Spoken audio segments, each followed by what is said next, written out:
Hey guys, welcome to all on your YouTube channel that is प्रभावी competition hub and मैं हूं आपकी educator Shakuntala Garg.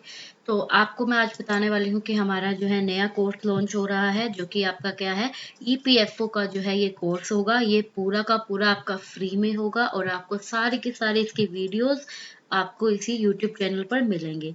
अगर आप जो है अभी तक आपको इसके बारे में नहीं पता तो जल्दी से जो है आप अपने फ्रेंड्स को और सबको इसके बारे में अपडेट कर दीजिएगा। और आज हम जो है इस कोर्स को स्टार्ट कर रहे हैं और इसके अंदर हमारी जो अकाउंटिंग है वो टॉपिक इसके अंदर शुरू होगा। ठीक है, तो प्लीज इसे शेयर करना मत भूलिएगा क्योंकि आपको पता है अगर आप शेयर करेंगे तभी सबको इसके बारे में पता लगेगा और ज्यादा से ज्यादा बच्चे इसका बेनिफिट उठा पाएंगे। और साथ ही साथ हमें भी जो है अगर अच्छा रिस्पॉन्स मिलेगा तो हम भी इसी तरह आपके लिए और भी बहुत सारे कोर्सेज लेकर आते रहेंगे। ठीक है, तो चलिए हम अपना स्टार्ट करते हैं। आज हम जो अकाउंटिंग शुरू कर रहे हैं और ये आपके +1 की अकाउंटिंग है जो हमने कंप्लीट करनी है। +1 +2 हम इस तरह से जो है सारा आपका सिलेबस कवर करवाएंगे जो भी आपके इसमें आने वाला है। तो सबसे पहले हम शुरू करेंगे first chapter that is introduction to accounting. तो इंट्रोडक्शन टू अकाउंटिंग में देखिए हम शुरू करते हैं चैप्टर को। तो आपको सबसे पहले पता होना चाहिए अकाउंटिंग क्या है, राइट। देखो शुरू में पुराने टाइम की अगर मैं बात करूं तो उस टाइम पर क्या होता था। उस टाइम पर लोग जब भी आपस में एक दूसरे से लेन देन करते थे, ट्रांजेक्शन्स करते थे, तो उसे क्या है खुद याद रखना, ये सब चीजें करते थे, खुद अपने आप में अपने माइंड में याद रखते थे।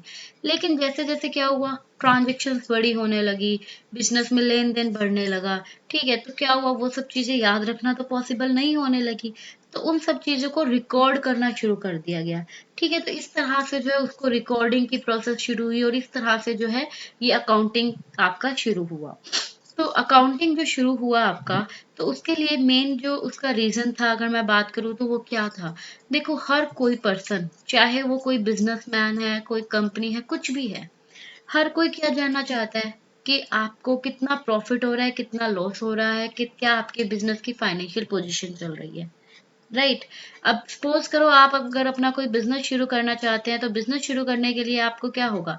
आपने अपना बिजनेस शुरू कर दिया, सपोज आपने 1 लाख रुपए अपने बिजनेस में लगा दिए। क्या आप ये नहीं जानना चाहोगे 1 महीने बाद, 2 महीने बाद या 1 साल बाद कि ये जो 1 लाख रुपए मैंने लगाए हैं तो पूरे 1 साल में इस 1 लाख के बदले में मुझे कितना रिटर्न मिल रहा है। क्या आप ऐसा तो नहीं करोगे कि 1 लाख लगाया आपने और आपका जो है बिजनेस चल नहीं रहा, लॉस में घट जाते जा रहे हो, आपका कर्ज हो गया और हो गया, फिर भी आप बिजनेस को चलाते रहोगे। ऐसा तो नहीं करोगे। तो हर कोई पर्सन 1 साल में, 6 महीने में जानना चाहता है कि जो पैसा उसने लगाया है क्या उससे उसको प्रॉफिट हो रहा है या लॉस हो रहा है, या वो कहाँ स्टैंड कर रहा है।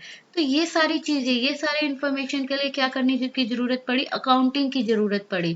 कि अकाउंटिंग से जो है एक profit and loss find out करने की जरूरत पड़ी, कि जिससे हम ये आइडिया लगा सके कि हम जो काम कर रहे हैं क्या उससे हमें फायदा भी हो रहा है या नहीं, या हम कहाँ पर हमारा बिजनेस स्टैंड कर रहा है। ठीक है, तो इसी वजह से आपकी जो अकाउंटिंग है वो आपकी आई, सामने आई। तो मैं आपको जो है इसमें कॉन्सेप्ट साथ साथ क्लियर करवाती रहूंगी और मेन मेन चीजें करवाऊंगी। बहुत सारा देखो डीप में आपको पता है आपके क्वेश्चंस नहीं आने, लेकिन यस मेरा मेन फोकस कॉन्सेप्ट पे जरूर रहेगा। ठीक है, बिकॉज मेरी जो टीचिंग है वो ऐसी है कि मैं अगर आपको ये कहें कि सिर्फ एक इम्पोर्टेंट लाइंस बता दी एंड दैट्स इट, नहीं।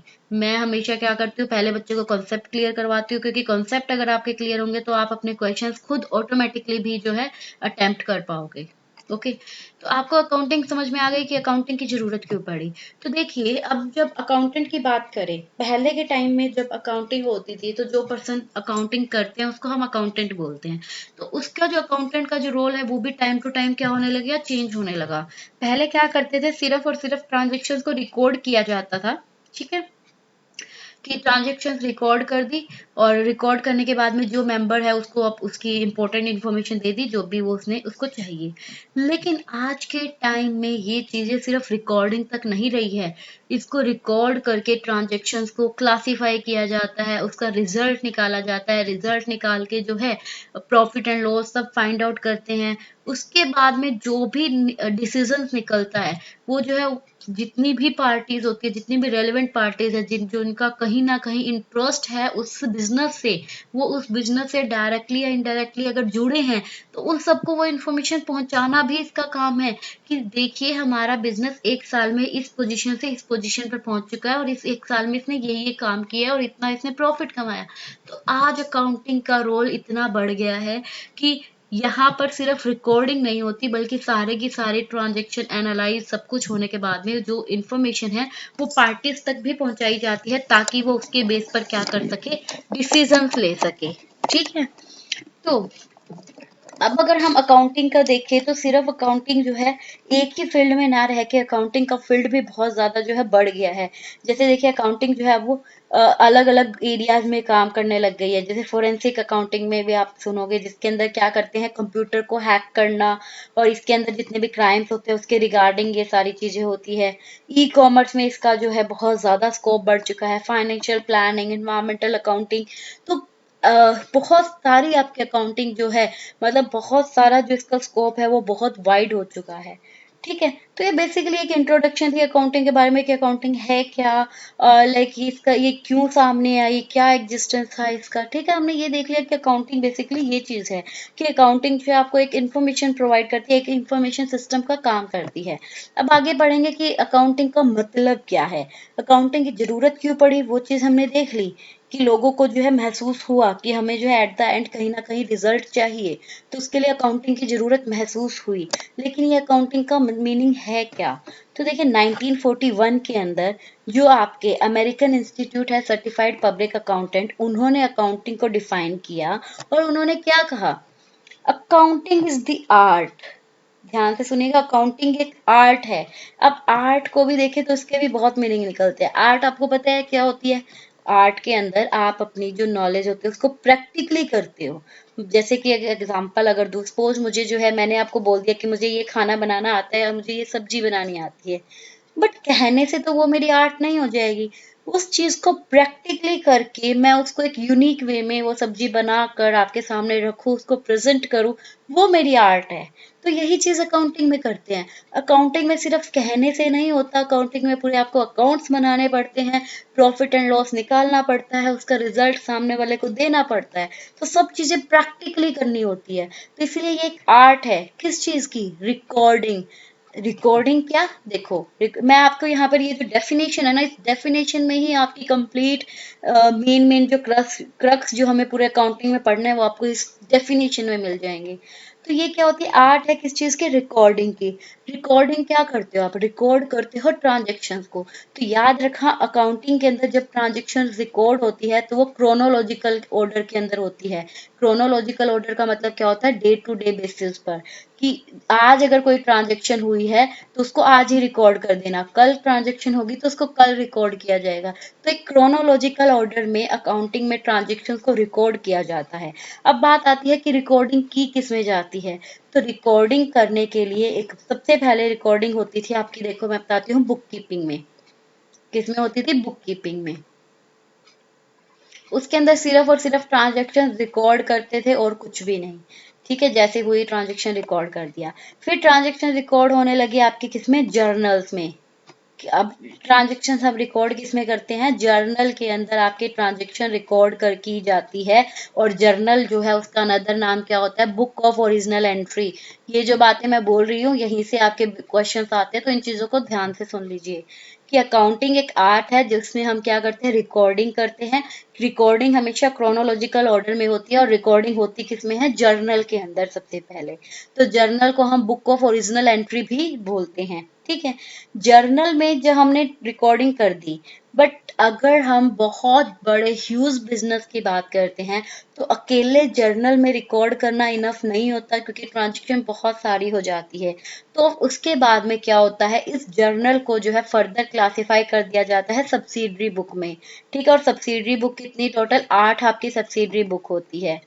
ध्यान से सुनिए, पहले सबसे पहले हम रिकॉर्डिंग करते हैं जर्नल में, लेकिन अगर ह्यूज बिजनेसमैन है, ट्रांजैक्शन बहुत ज्यादा है, तो जर्नल को फर्दर डिवाइड कर दिया जाता है 8 ग्रुप्स में, जिसको हम बोलते हैं सब्सिडरी बुक्स। तो ये सब्सिडरी बुक आपकी कौन कौन सी होती है, cash book, sales book, purchase book, मैं बोल रही हूँ, आप लिखते जाइए। Cash book, sales book, purchase return, sales return. ठीक है। Journal proper, bills receivable and bills payable. तो ये आपकी जो है 8 बुक्स होती है। अगर बिजनेस का लेवल बहुत वाइड है तो ये 8 अलग अलग बुक बना दी जाती है और इनके अंदर जो है एंट्रीज की जाती है। सेल की एंट्री सेल में, कैश की एंट्री कैश में, परचेज की एंट्री परचेज में। ठीक है, रिकॉर्डिंग हो गया। रिकॉर्डिंग होने के बाद में क्या होता है, क्लासिफाई किया जाता है। क्लासिफाई का मतलब क्या होता है कि सेम नेचर की जो ट्रांजेक्शन्स है उसको एक ही अकाउंट बना देना, उसको उसी में रिकॉर्ड कर देना। बेसिकली अगर मैं क्लासिफाइंग की बात करती हूँ तो क्लासिफाइंग में आपका आ जाता है लेजर। यहाँ पर आपको क्या बनाने होते हैं, यहाँ पर आपको लेजर बनाने होते हैं जिसमें अलग अलग पर्सन, मान लो लेजर के अंदर जो है मैंने बना दिया राम अकाउंट, तो उसमें सिर्फ राम के रिगार्डिंग जितनी भी एंट्री होगी वो सारी एक जगह आ जाएगी। इस तरह से जो है उसको लेजर बनाए जाते हैं। उसके बाद में होता है समराइज कर देना। समराइजिंग का मतलब क्या होता है, प्रॉफिट एंड लॉस अकाउंट बनाना। ठीक है। तो इतना समझ में आया कि अकाउंटिंग एक आर्ट है, किस चीज की हम इसमें रिकॉर्ड करते हैं, क्लासिफाई करते हैं और समराइज करते हैं। आगे देखिए किस चीज को कैसे करते हैं, रिकॉर्डिंग, क्लासिफाइंग या समराइजिंग। एक सिग्निफिकेंट मैनर में, सिग्निफिकेंट मैनर का मतलब एक प्रॉपर फॉर्मेट के अंदर, और आपको पता है हर चीज का फॉर्मेट होता है कि and in terms of money, money की टर्म्स में ही रिकॉर्ड होती है। मतलब सिर्फ और सिर्फ मॉनेटरी जो ट्रांजेक्शन होगी उसे रिकॉर्ड करेंगे। आप जो है इन मॉनेटरी ट्रांजेक्शन को इसमें रिकॉर्ड नहीं करोगे। ठीक है। Which are in part at least of financial character and interpreting the result thereof. और उसके बाद में आप क्या करोगे, उसके बेस पर रिजल्ट निकालोगे और ये कहलाती है आपकी अकाउंटिंग। तो देखो इसी के अंदर आपकी सारी चीजें आ गई कि यहाँ पर जो जो हमें चीजें करनी है, यहाँ हमें जर्नल देखना है, लेजर बनाने हैं, फाइनेंशियल अकाउंट्स बनाने हैं, ट्रायल बैलेंस बना रही है, वो सब आपकी ट्रांजेक्ट ये जो डेफिनेशन है ये क्लियर कर रही है। ठीक है। तो अकाउंटिंग क्या है, अकाउंटिंग एक आर्ट है रिकॉर्डिंग करने की, classify summarising in a significant manner and in term of money transactions and event which are in part at least of financial character and interpreting the result thereof. Okay. अब देखिए जो accounting process है वो क्या काम करती है। Accounting जो प्रोसेस होती है ये लिंक करती है, किस किस चीज को लिंक करती है। देखिए शुरुआत होती है आपकी यहाँ से, फर्स्ट होता है आपका ये इकोनॉमिक इवेंट। इकोनॉमिक इवेंट का मतलब बता देती हूँ, इकोनॉमिक इवेंट मतलब सिर्फ वो ट्रांजेक्शन जो इकोनॉमिकल नेचर की है, जो सिर्फ और सिर्फ मनी की टर्म्स में होती है, और या फिर हम उसको मनी के टर्म में एक्सप्रेस कर सकते हैं। फाइनेंशियल नेचर की ट्रांजेक्शन वो आपकी इकोनॉमिक इवेंट कहलाती है। ठीक है। तो जो इकोनॉमिक इवेंट होंगे सबसे पहले हम उनको इकट्ठा करते हैं, फिर उसके बाद में वो जाते हैं अकाउंटिंग प्रोसेस के अंदर। तो अकाउंटिंग प्रोसेस का मतलब क्या, यही सब चीजें, जर्नल जाना, जर्नल के बाद लेजर बनाना, लेजर के बाद ट्रायल बैलेंस, ट्रायल बैलेंस के बाद फाइनल अकाउंट जिसमें प्रॉफिट एंड लॉस अकाउंट बनेगा, बैलेंस शीट बनेगी। ठीक है। वो सारी अकाउंटिंग प्रोसेस करके रिजल्ट निकाल देना कि एंड में प्रॉफिट एंड लॉस ये है और फाइनेंशियल पोजीशन ये है। तो उसके बाद में क्या करती है अकाउंटिंग, इस अकाउंटिंग प्रोसेस से जो रिजल्ट निकला ना, यहाँ से जो भी आपका रिजल्ट निकलेगा उस रिजल्ट को कम्युनिकेट कर किया जाता है। कम्युनिकेट करेंगे इस रिजल्ट को, किसको कम्युनिकेट करते हैं, जो पार्टीज इसमें इंटरेस्टेड होती है। फिर वो उस रिजल्ट के बेस पर वो पार्टीज क्या करती है, डिसीजन लेती है। डिसीजंस लेके फिर अगेन जो है एक्शन लिए जाते हैं। तो ये इस तरह से अकाउंटिंग जो है वो आपकी लिंक करती है डिसीजन मेकर्स को इकोनॉमिक एक्टिविटी के साथ and result of their decision, और उनका जो डिसीजन है उसके रिजल्ट के साथ अकाउंटिंग इन सबको लिंक करके चलती है। ठीक है। आगे देखते हैं। देखो अब अगर हमें अप्रिशिएट करना है, अगर हमें अकाउंटिंग के एग्जैक्ट नेचर को समझना है, तो हमें जो है ये सारी डेफिनेशन में ये चीजें हमें समझनी होगी। इनमें से आधी से ज्यादा चीजें मैं बता चुकी हूँ। सबसे पहले इकोनॉमिक इवेंट समझना होगा। तो इकोनॉमिक इवेंट जैसे कि मैंने आपको बताया, सिर्फ और सिर्फ उन चीजों को रिकॉर्ड करना जो कि आपके क्या है, इकोनॉमिकल नेचर के हैं, या मैं बोलूँ मनी की टर्म में है, या आप उसे मनी की टर्म में एक्सप्रेस कर सकते हो। सिर्फ उसी इवेंट को लेना है। उसके बाद में क्या है next, identification, measurement, recording and communication. Identification तो मतलब ये आइडेंटिफाई करना कि कौन सी ट्रांजेक्शन रिकॉर्ड होगी और कौन सी नहीं होगी। क्योंकि इसके अंदर अब रिकॉर्ड नहीं होगी का मतलब क्या है, देखो कई बार क्या होता है कि कोई ट्रांजेक्शन ऐसी होती है जो बिजनेस के लिए बहुत जरूरी है, बहुत इंपॉर्टेंट है, बट स्टिल हम उसे बुक्स ऑफ अकाउंट में नहीं रिकॉर्ड कर पाते क्योंकि वो फाइनेंशियल नेचर की नहीं है। जैसे कि सपोज मैं आपको एक एग्जांपल देती हूँ। किसी प्रोडक्शन हाउस के अंदर क्या हुआ, वर्कर्स ने स्ट्राइक कर ली। अब वर्कर्स ने स्ट्राइक की, उसकी वजह से क्या हुआ, प्रोडक्शन नहीं हो रहा, प्रोडक्शन की वजह से जो है काम रुक गया, और काम रुकने की वजह से घाटा लग गया। तो ये बहुत बड़ी एक ट्रांजेक्शन, बहुत इंपॉर्टेंट ट्रांजेक्शन है, क्योंकि इससे क्या है, बिजनेस को लॉस हो रहा है। ठीक है, बट स्टिल हम उसे बुक ऑफ अकाउंट में नहीं रिकॉर्ड कर सकते, क्योंकि वो हम उसको मेजर नहीं कर पाएंगे हमारी इकोनॉमिक नेचर में, या मैं बोलूँ उसे मनी के टर्म्स में। तो यहाँ पर सबसे पहले तो आप आइडेंटिफाई करोगे कि कौन सी ट्रांजेक्शन रिकॉर्ड होगी, कौन सी नहीं होगी। फिर आप उसको मेजर करोगे मनी के टर्म में, आप उसे एक्सप्रेस कर सकते हो या नहीं। उसके बाद आप उसे रिकॉर्ड करोगे, रिकॉर्ड के बाद में सब कुछ, फिर उसके बाद में आप क्या करोगे, उसे कम्युनिकेट करना। ठीक है। देन ऑर्गेनाइजेशन, ऑर्गेनाइजेशन में क्या है, इसमें कौन कौन से ऑर्गेनाइजेशन आपके आएंगे। ठीक है। And then interested user of information, कि आपने जो इन्फॉर्मेशन दी है उसके कौन कौन से यूजर्स उसके इंटरेस्टेड है, कौन कौन जो है वो उस इन्फॉर्मेशन को लेना चाहते हैं। ओके, ये सब चीजें जो है हमें समझनी होगी इसमें। आगे देखिए, थोड़ी सी अगर मैं हिस्ट्री की बात कर लूँ अकाउंटिंग की, तो अकाउंटिंग प्रैक्टिस जो है इंडिया की, वो आपकी 23 सेंचुरी एगो जो है, मतलब 23 सेंचुरी पहले जो है इसको ट्रेस किया था। और किसने, कौटिल्य। जो कौटिल्य है, जो कि जो कौन थे, चंद्रगुप्त राज्य के जो मिनिस्टर रह चुके थे, उन्होंने एक बुक लिखी थी जिसका नाम क्या था, अर्थशास्त्र। और इसके अंदर ही इन्होंने डिस्क्राइब किया था कि किस तरह से अकाउंटिंग रिकॉर्ड को मेंटेन किया जाएगा। उसके बाद में ल्यूका पैकियोली, जो कि फ्रांसीसियन फैरियर थे, उनकी बुक थी सुम्मा दे अर्थमेटिशिया जियोमेट्रिया प्रोपोर्शन एट प्रोपोर्शनलिटी। ठीक है। तो उन्होंने कहाँ पर, वेनिस के अंदर, उन्होंने जो है अपनी पहली बुक इसको कंसिडर किया था डबल एंट्री बुक कीपिंग के बेस पे, मतलब जिसके अंदर डबल एंट्री बुक कीपिंग की जाएगी, और ये अकाउंटिंग से रिलेट थी आपकी। अब अकाउंटिंग के अंदर जो है, इन्होंने अपनी जो ये बुक थी ना, इसी के अंदर इन्होंने जो है बताया था कि आप जब अकाउंटिंग करते हो तो दो वर्ड यूज करते हो, डेबिट एंड क्रेडिट। तो इन्होंने ही अपनी बुक में बताया था कि जो डेबिट कम्स फ्रॉम, डेबिट आपका इटालियन डेबिटो से आया था, जिसका मतलब क्या था, नहीं, डेबिट जो आपका इटालियन डेबिटो, जो कि आपका लेटिन डेबिटा एंड डेबियो से आया था, जिसका मतलब क्या था, ओव्ड टू दी प्रोपराइटर, कि आपने ये प्रोपराइटर को देने हैं। एंड क्रेडिट जो है वो इटालियन क्रेडिटो से आया था, जो कि लेटिन क्रेडो वर्ड है, और इसका मतलब क्या था, ट्रस्ट और बिलीफ इन द प्रोपराइटर, और ओव्ड बाय द प्रोपराइटर, कि अब ये आपने जो है प्रोपराइटर से लेनी है। ठीक है। तो ये डेबिट और क्रेडिट जो है वो उन्होंने ही अपनी बुक में एक्सप्लेन किए थे। नेक्स्ट आते हैं अब आपके इकोनॉमिक इवेंट। अब जो ये टर्म्स हमने पढ़ी है, अब इसको आगे इन्होंने डिफाइन किया हुआ है। तो देखिए, इकोनॉमिक इवेंट क्या है। इकोनॉमिक इवेंट को हम कैसे कहेंगे, economic event is known as a happening of consequences to a business organisation which consist of transaction and which are measurable in monetary terms. तो इसमें भी वही बोले कि इकोनॉमिक इवेंट का मतलब क्या है, वो कॉन्सिक्वेंस हैपन होना, या वो चीजें, वो सिचुएशन होना बिजनेस ऑर्गेनाइजेशन के अंदर, जिसके अंदर ट्रांजेक्शन्स होनी चाहिए, और वो ट्रांजेक्शन्स होनी चाहिए जो कि मॉनेटरी टर्म में आप जिन्हें मेजर कर सको। जैसे कि इसने एग्जांपल दिया, परचेज ऑफ मशीनरी।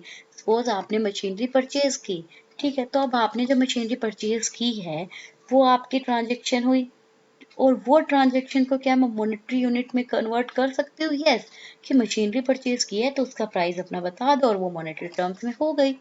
ठीक है। या आपने इंस्टॉल करवा दी कोई मशीनरी, या आपने कोई मशीनरी के ट्रांसपोर्टेशन कर दी, तो बेसिकली ये सारी जो ट्रांजेक्शन है ये मॉनेटरी टर्म्स में मेजर की जा सकती है। तो इसीलिए ये क्या हो गई, आपकी इकोनॉमिक इवेंट हो गए। ओके। नेक्स्ट देखिए, अगर कोई event involve transaction between an outsider and an organization, these are known as external event। तो इवेंट भी आपके दो तरह के होते हैं, एक होते हैं एक्सटर्नल इवेंट और एक होते हैं इंटरनल इवेंट। तो अगर कोई इवेंट, उसके अंदर ऐसी ट्रांजेक्शन इन्वॉल्व है जो कि किस किस के बीच में हुई है, आपके खुद के ऑर्गेनाइजेशन के और किसी बाहर के आउटसाइडर के बीच में अगर कोई ट्रांजेक्शन होती है, तो उसको हम बोलेंगे ये ट्रांजेक्शन आपका एक्सटर्नल इवेंट है, ये इवेंट आपका एक्सटर्नल इवेंट है। अगर मैं एग्जांपल की बात करूँ तो सपोज आपने सेल कर दी मर्केंडाइज टू द कस्टमर, आपने कोई अपनी गुड्स जो है वो कस्टमर को बेच दी, तो एक ऑर्गेनाइजेशन और कस्टमर यहाँ पर लिंक में आ रहे हैं, तो कस्टमर आउटसाइडर है, तो इट मीन्स ये आपका एक्सटर्नल इवेंट है। या आपने कोई सर्विस दे दी किसी कस्टमर को, ठीक है, तो वो भी क्या है, वो भी आपके आउटसाइडर, आपकी जो एक्सटर्नल इवेंट हो जाएगा। ओके।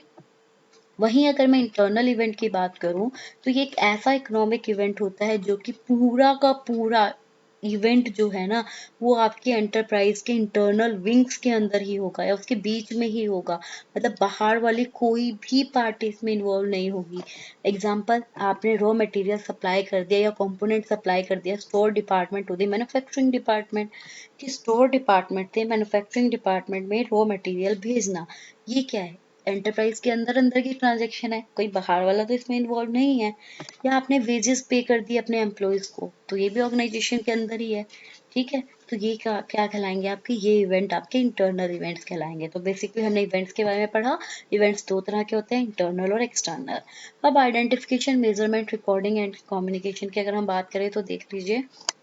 आइडेंटिफिकेशन का मतलब क्या है, ये डिटरमाइन करना कि क्या ट्रांजेक्शन रिकॉर्ड करनी है या क्या नहीं करनी, मतलब ये पहचानना कि कौन सा इवेंट रिकॉर्ड किया जाएगा। तो ये सब चीजें जैसे मैंने आपको बताई थी कि सिर्फ और सिर्फ फाइनेंशियल करेक्टर और जो ऑर्गेनाइजेशन से रिलेट है सिर्फ उससे ही रिकॉर्ड करोगे, अदरवाइज आप किसी को भी रिकॉर्ड नहीं करोगे। ठीक है, तो यही चीज यहाँ पर लिखी हुई है। अब अगर हम उसके बाद जैसे इसने एग्जाम्पल दिया है तो एग्जाम्पल भी देख लीजिए। The value of human resource, change in managerial policy और अपॉइंटमेंट ऑफ पर्सनल, ये सारी चीजें इंपॉर्टेंट है, बट आपको पता है कि इसे हम रिकॉर्ड नहीं करेंगे क्योंकि ये मॉनेटरी टर्म्स में रिकॉर्ड नहीं हो सकती। ठीक है, और वहीं अगर कंपनी सेल परचेज करती है तो वो आपको रिकॉर्ड करनी पड़ेगी, चाहे वो कैश में करो या क्रेडिट में करो। ये आगे हो गई आइडेंटिफिकेशन। नेक्स्ट आपकी आती है मेजरमेंट। तो मेजरमेंट का मतलब क्या है, क्वांटिफिकेशन, जिसके अंदर हम कह सकते हैं एस्टिमेट करना बिजनेस के ट्रांजेक्शन को फाइनेंशियल टर्म्स में बाय यूजिंग मॉनेटरी यूनिट।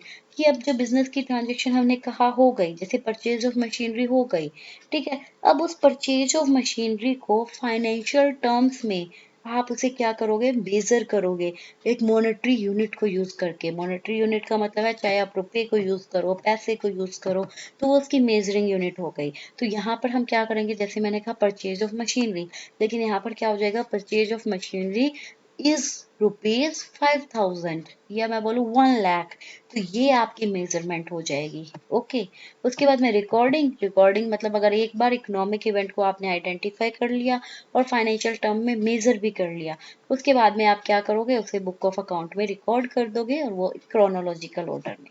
बस याद रखेंगे रिकॉर्डिंग जब करते हो हमेशा क्रोनोलॉजिकल ऑर्डर में ही होगी।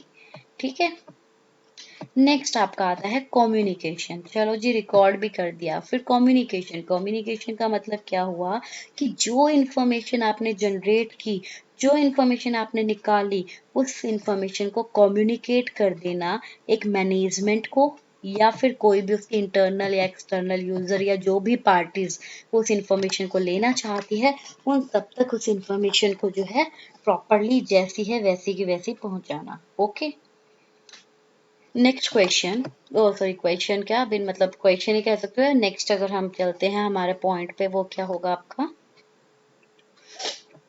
ऑर्गेनाइजेशन। ऑर्गेनाइजेशन में क्या होगा, ऑर्गेनाइजेशन का मतलब एक बिजनेस एंटरप्राइज, चाहे प्रॉफिटेबल हो या नॉट प्रॉफिट हो। मतलब आपको पता है ऑर्गेनाइजेशन दो तरह के होते हैं, एक होते हैं आपके प्रॉफिटेबल ऑर्गेनाइजेशन, एक होते हैं नॉट फॉर प्रॉफिट ऑर्गेनाइजेशन, जिसको हम नॉन प्रॉफिट ऑर्गेनाइजेशन कहते हैं। तो साइज ऑफ एक्टिविटीज के डिपेंड पे या बिजनेस ऑपरेशन के लेवल के डिपेंड पे ये सॉल प्रोप्राइटरशिप भी हो सकता है, पार्टनरशिप भी हो सकता है, कोऑपरेटिव भी हो सकता है, कंपनी भी हो सकता है, मतलब ऑर्गेनाइजेशन आपका कोई भी हो सकता है। साइज के बेस पे, लेवल के बेस पे, प्रॉफिटेबल भी, नॉन प्रॉफिटेबल भी, तो वो आपका ऑर्गेनाइजेशन कहलाता है। तो ऑर्गेनाइजेशन सिर्फ एक बिजनेस एंटरप्राइज होता है। ठीक है, next interested user of information. अब हमने बोल तो दिया कि इंटरेस्टेड पार्टीज जो है उन तक इंफॉर्मेशन पहुंचाओ, इंटरेस्टेड पार्टी तक पहुंचाओ। अरे बट इंटरेस्टेड पार्टीज है कौन कौन सी, ये भी तो हमें बताना है।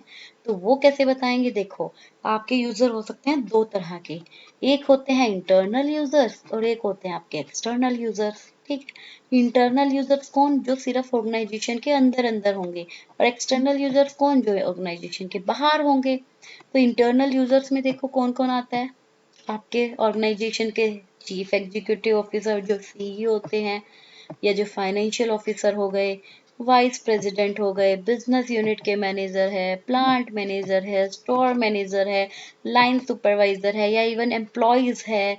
तो ये सारे आपके क्या है, ये सब आपके इंटरनल यूजर्स होंगे। वहीं अगर मैं बात करती हूँ एक्सटर्नल यूजर्स की, तो एक्सटर्नल यूजर्स में क्या क्या आते हैं आपके, प्रेजेंट एंड पोटेंशियल इन्वेस्टर्स, मतलब जो आपके फिलहाल के जो इन्वेस्टर्स है या जो आपके इन फ्यूचर बनने वाले इन्वेस्टर्स है, आपके क्रेडिटर्स हो गए, डिबेंचर होल्डर हो गए, टैक्स अथॉरिटी, रेगुलेटरी एजेंसीज, आपकी गवर्नमेंट। ठीक है, ये सारे के सारे आपके एक्सटर्नल यूजर, और इन सबको जो है आपकी इंफॉर्मेशन जो है वो चाहिए होती है डिफरेंट डिफरेंट पर्पस के लिए। इन्वेस्टर को चाहिए ताकि वो ये देख सके कि मुझे यहाँ पर इन्वेस्ट करना है या नहीं। गवर्नमेंट को चाहिए ये देखने के लिए कि ये टैक्स जो है वो ढंग से भर रहे हैं या नहीं, या मेरा टैक्स कितना बनता है, इन्होंने कितना दिया है। तो बहुत सारी पार्टीज होती है जो कि इंटरेस्टेड होती है। तो इंटरनल और एक्सटर्नल आपने देख ली। इंटरनल जो सिर्फ आपके ऑर्गेनाइजेशन के अंदर की होती है, और एक्सटर्नल जो ऑर्गेनाइजेशन के बाहर होती है। तो इन सब तक इन्फॉर्मेशन पहुंचाना है, ठीक है। अब देखिए, आप ये बोलोगे ये सारा मैम ये स्किप क्यों कर रही है। देखो, जो आपके लिए रेलेवेंट है उतना ही आपको करवाया जा रहा है। अब अगर आप एक्स्ट्रा करना चाहते हो तो बेशक कर लो, बट उस चीज़ का कोई फायदा नहीं है। आप अपना भी टाइम वेस्ट करेंगे, और आप जो है अगर उस टाइम को यूज करके अपने इसी एग्जाम के ईपीएफओ के अगर अनदर उस चीज पे फोकस करेंगे तो इजिली आप जो है कर पाएंगे, ठीक है। तो इसीलिए हम जो है आपको रेलेवेंट करवा रहे हैं, ताकि जो एग्जाम पर्पस है और आपके एग्जाम में उतना ही पूछा जाता है जितना हम आपको करवा रहे हैं। आगे देखिए, accounting as a source of information. तो देखो, हमने ये तो कह दिया कि अकाउंटिंग एक प्रोसेस है जिसमें सारी एक्टिविटीज इंटरलिंक्ड होती है, जो कि शुरू आप होती है आइडेंटिफिकेशन से और खत्म होती है आपकी फाइनेंशियल स्टेटमेंट बना के, ठीक है। लेकिन अब आपको पता है कि सोर्स ऑफ इंफॉर्मेशन भी, क्योंकि हर एक स्टेप पे, अकाउंटिंग के हर स्टेप पे आपको जो है इंफॉर्मेशन जनरेट हो रही है, जनरेट ही हो रही है। जैसे सबसे पहले रिकॉर्ड किया तो वहां से इंफॉर्मेशन मिल रही है, रिकॉर्डिंग कर दी। लेजर बनाया तो वहां से ये इंफॉर्मेशन मिली कौन कौन से पर्सन के लेजर अकाउंट बने हैं। फिर आपने ट्रायल बैलेंस बनाया, उससे इंफॉर्मेशन मिली। फाइनेंशियल अकाउंट बनाए, उससे डिफरेंट इंफॉर्मेशन मिले। तो बेसिकली मतलब यहाँ पर क्या है, आपको हर एक स्टेप से इंफॉर्मेशन मिल रही है। तो एक तरह से ये क्या है, सोर्स ऑफ इंफॉर्मेशन है। तो अकाउंटिंग इंफॉर्मेशन जो है वो बेसिकली हमारी क्या इंश्योर करने में हेल्प करती है, क्या क्या चीज़ों में हमारी हेल्प करती है अकाउंटिंग इंफॉर्मेशन। सबसे पहले ये क्या करती है, इन्फॉर्मेशन प्रोवाइड करती है इकोनॉमिक डिसीजन लेने के लिए, क्योंकि इसके बेस पर आप डिसीजन लेते हो कि आपको नेक्स्ट क्या करना है। आपका प्रॉफिट हो रहा है या आपका लॉस हो रहा है। अगर प्रॉफिट हो रहा है तो अच्छी बात है, जहां से लॉस हो रहा है तो उस चीज को कैसे हम जो है रिकवर कर सकते हैं और कैसे उस चीज को प्रॉफिटेबल में कन्वर्ट कर सकते हैं। तो ये सारे डिसीजन लेने के लिए इंफॉर्मेशन प्रोवाइड करती है। Serve the user who rely on financial statement as the principal source of information. ये उन यूजर्स की हेल्प करते हैं जो कि किस चीज पर भरोसा रखते हैं, इन्हीं फाइनेंशियल स्टेटमेंट पर ही भरोसा रखते हैं, अपना प्रिंसिपल सोर्स ऑफ इंफॉर्मेशन इन्हीं को ही मानते हैं कि ये जो हमें इंफॉर्मेशन मिली है ये बिल्कुल सही है, और हम इसी के बेस पर जो है आगे डिसीजन ले रहे हैं। ये इंफॉर्मेशन प्रोवाइड करती है useful for predicting and evaluating the amount, timing and uncertainty of potential cash flow.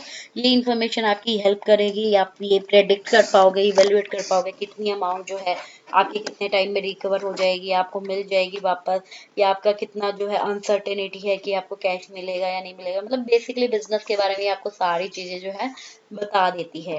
ये आपको इन्फॉर्मेशन प्रोवाइड करती है जज करने के लिए मैनेजमेंट की एबिलिटी कैसी है, कि जो मैनेजमेंट है वो उस रिसोर्सेज को यूटिलाइज अच्छे से कर रही है या नहीं कर पा रही। तो ये इन्फॉर्मेशन आपकी इस चीज में भी हेल्प करती है। नेक्स्ट, ये प्रोवाइड करती है आपको फैक्चुअल और इंटरप्रेटिव इंफॉर्मेशन। किस तरह से डिस्क्लोज करके जो भी अजम्पशंस है या जो भी मैटर सब्जेक्ट है, इंटरप्रेट, इवेलुएट, प्रेडिक्शन, एस्टिमेशन, ये सब करके जो आपको फैक्चुअल इन्फॉर्मेशन ये प्रोवाइड करती है। और ये इन्फॉर्मेशन प्रोवाइड करती है उन एक्टिविटीज पे जो कि आपकी सोसाइटीज को अफेक्ट करती है, ठीक है। तो ये सारी की सारी इन्फॉर्मेशन जो है आपको ये अकाउंटिंग प्रोवाइड करती है। तो ये एक सोर्स है आपके इन्फॉर्मेशन का, क्योंकि हमारी बहुत सारी चीजों में मदद करती है। अब उसके बाद में देखो, अगर हम अकाउंटिंग की बात करें तो आपकी जो है अकाउंटिंग डिफरेंट डिफरेंट तरह की होती है। जैसे कि जो मेन आपको सामने आती है वो है financial accounting, cost accounting and management accounting. तो ये है क्या, मैं आपको बता देती हूँ। फाइनेंशियल अकाउंटिंग क्या है, फाइनेंशियल अकाउंटिंग आपकी हेल्प करती है एक सिस्टमेटिक रिकॉर्ड रखने के लिए, जितनी भी फाइनेंशियल ट्रांजेक्शन होती है उनका। और ये क्या करती है, ये आपकी फाइनेंशियल रिपोर्ट्स को प्रिपेयर और प्रेजेंट करने में हेल्प करती है।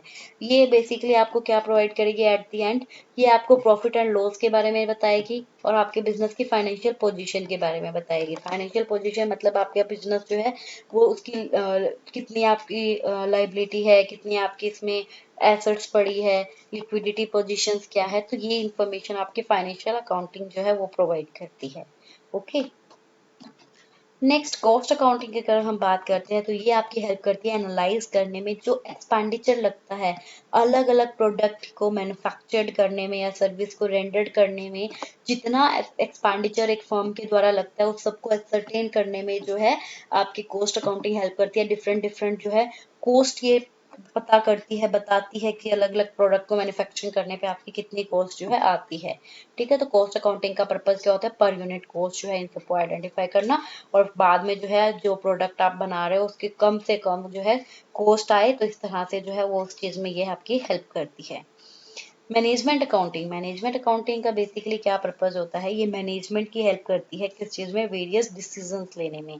ठीक है, तो ये डील करती है प्रोविजन जो है necessary accounting information to people within the organisation, कि वो उसके बेस पे क्या कर सके, डिसीजन ले सके, प्लान कर सके, कंट्रोल कर सके बिजनेस के ऑपरेशंस को। तो मैनेजमेंट अकाउंटिंग क्या करती है, जितनी इंपॉर्टेंट इन्फॉर्मेशन जो होती है वो निकालती है आपकी फाइनेंशियल अकाउंटिंग और कॉस्ट अकाउंटिंग से, और उन्हीं इंफॉर्मेशन को आगे प्रोवाइड करती है मैनेजमेंट को, जो कि हेल्प करते हैं उनकी बजटिंग में, उनकी प्रॉफिटेबिलिटी को असेस करने में, उनके प्राइसिंग डिसीजंस लेने में, कैपिटल एक्सपेंडिचर डिसीजंस लेने में, और भी बहुत सारी चीजों में।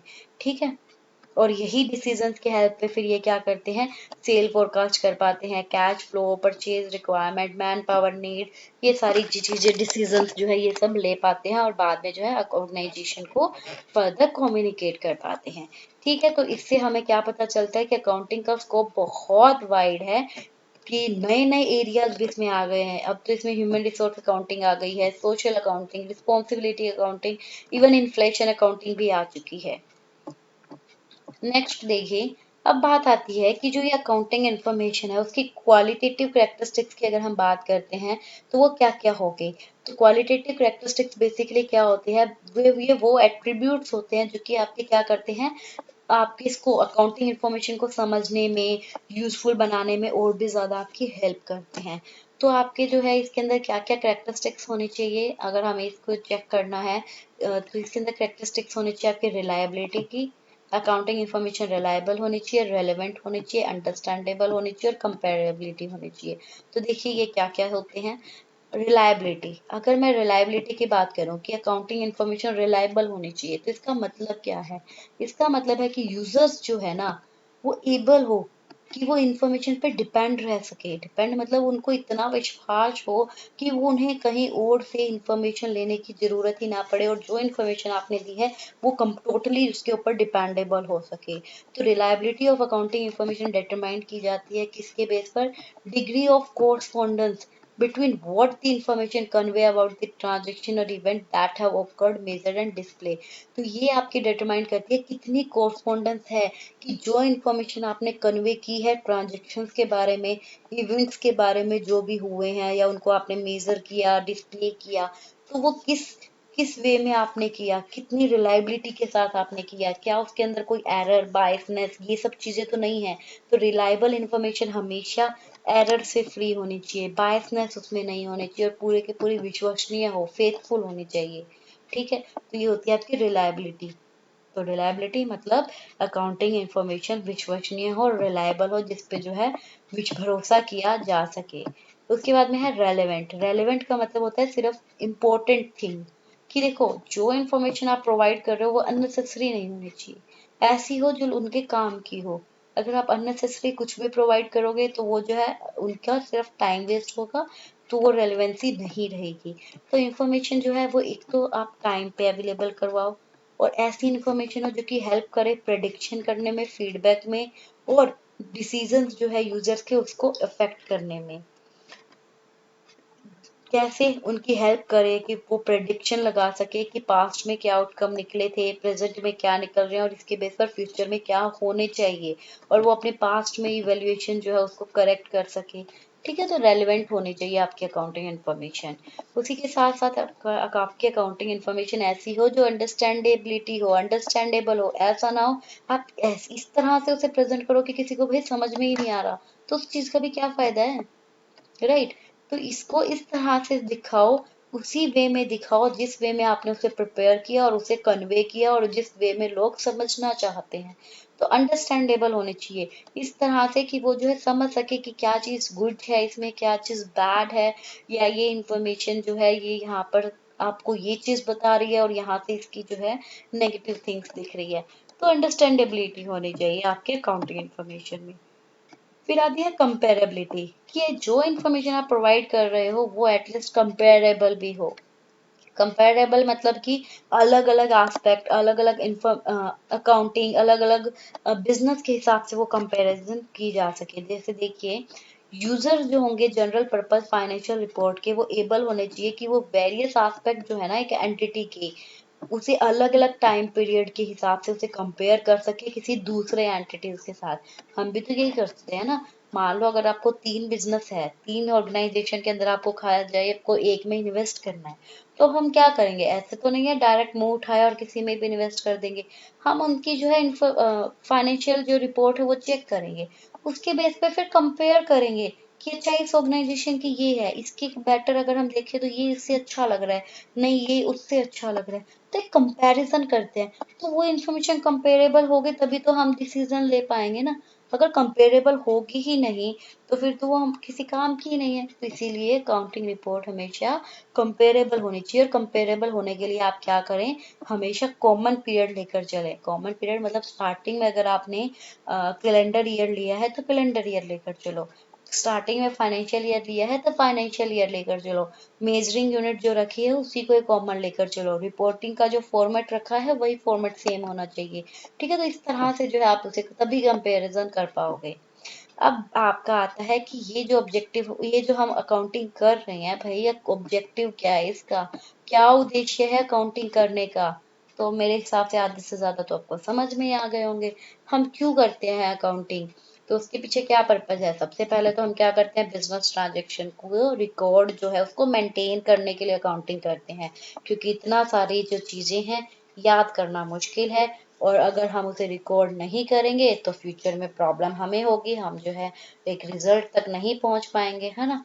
तो इसीलिए एक बिजनेस की जितनी भी ट्रांजेक्शन है उनके रिकॉर्ड को मेंटेन करने के लिए हम अकाउंटिंग करते हैं, ताकि इन फ्यूचर अगर हमें कुछ भी देखना भी हो, चेक भी करना हो, तो हम इजीली अपने बुक्स के अंदर सब कुछ जो है चेक कर सके। तो इसीलिए यहाँ पर एक प्रॉपर और कंप्लीट रिकॉर्ड जो है वो रखना जाता है रेगुलर बेसिस पे। ठीक है, नेक्स्ट हम किस लिए करते हैं अकाउंटिंग? भैया प्रॉफिट एंड लॉस निकालने के लिए। अभी तो बात की थी बिना प्रॉफिट एंड लॉस के कुछ भी नहीं है। अगर आपको पता ही नहीं चलेगा प्रॉफिट में चल रहे हो लॉस में चल रहे हो और फिर भी बिजनेस करते जा रहे हो, तो भैया आप बेवकूफ हो, है कि नहीं? है ना, तो ये चीजें गलत हो जाएगी। तो हर बिजनेसमैन चाहता है कि पीरियोडिकली जो है उसे पता चलता रहे उसका बिजनेस जो है वो कितना अर्न कर रहा है, कितना लॉस हो रहा है, क्या उसकी पोजीशन है। तो पीरियोडिकली जो है वो उसको चेक करते रहते हैं। वो फाइनेंशियल ईयर भी यूज कर सकते हैं, कैलेंडर ईयर भी यूज कर सकते हैं। कैलेंडर ईयर 1 जनवरी से शुरू होता है, फाइनेंशियल ईयर 1 अप्रैल से शुरू होता है, but basically financial year he adopt किया जाता है आपके अकाउंटिंग के अंदर। ठीक है, तो यहाँ देखिए, जो हमने क्वालिटेटिव करेक्टरिस्टिक्स की थी उसका इन्होंने एक चार्ट बना के दे रखा है कि अकाउंटिंग इंफॉर्मेशन की करेक्टरिस्टिक्स क्या क्या होगी।